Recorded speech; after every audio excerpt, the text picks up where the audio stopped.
Watch and burn. Hey everybody, so tonight I want to discuss Benumb's, I believe it's their 2003 release, and that is By Means of Upheaval. Now, I'd been familiar with Benumb for a while before because they were sort of one of the OG grindcore power violence bands that had been around forever. So I'd heard about them, I'd known a handful of their songs, and I know that I had a couple friends at that point who were really into Benumb, but the records that they had, whatever those records were, is the one with the person shooting up on the cover with the cathedral in the background. They had that going all the time, and I just didn't love it. It was okay, it had its moments.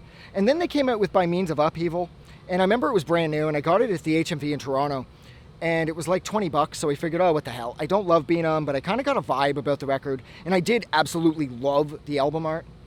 So I took a chance, and I bought it, and I would say that as songs, to pull songs out on their own, I do have a handful that I love. I can't really read here. Cesspool of Human Sewage. Oh yeah, that's the other thing. A lot of the times these titles have been abbreviated. Cesspool of Human Sewage. What else is on here? Seeping into the Blood System. Medicated into Submission. There's more that I can't read. And so whereas I was able to sort of pull individual tracks out that I loved way more than, the album as a whole, I will argue that due to the fact that this record is so short and the snare is married off so well with the kicks that it's better to just let this record have a complete playthrough.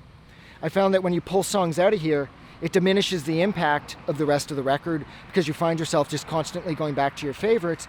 But these short, punchy, crazy, densely written, fucking heavy as hell grindcore albums, they're better digested as one meal. It just seems to have a better impact.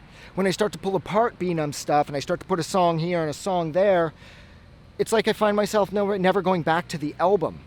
And I think that might be in part due to the fact that this record is really crushing, and it's just, sometimes Benumb's sort of blast beats are tiring because they're just so exhaustive. Or maybe it's just me, because I've had a bunch of bands blast beat a bunch of times and I don't feel tired, but with Benumb stuff, it just feels like I feel worked afterwards. And I think it's just because the power of this record is that it is just so crushing and it's so heavy and it's so brutal.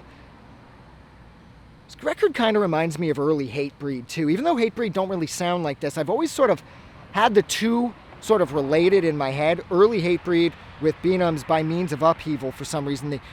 Something about the two, this record and that band, they just seem to go together really well. And I love this album, but there's something about it, like I said, that I just find too pummeling. It's almost like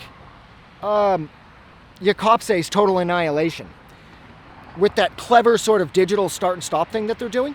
It's cool, but it's also nuts. It just doesn't stop.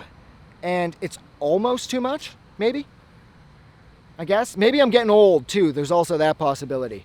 And now I'm going to stop talking about it. So thank you so much for hanging out with me for a little over 4 minutes while I discussed Benumb's 2003 album, and that is By Means of Upheaval. Like always, if you like this review, don't forget to do something nice for somebody. But please, most importantly, don't forget that the world is actually a better place because you are in it. I'm going to go. Have a good night.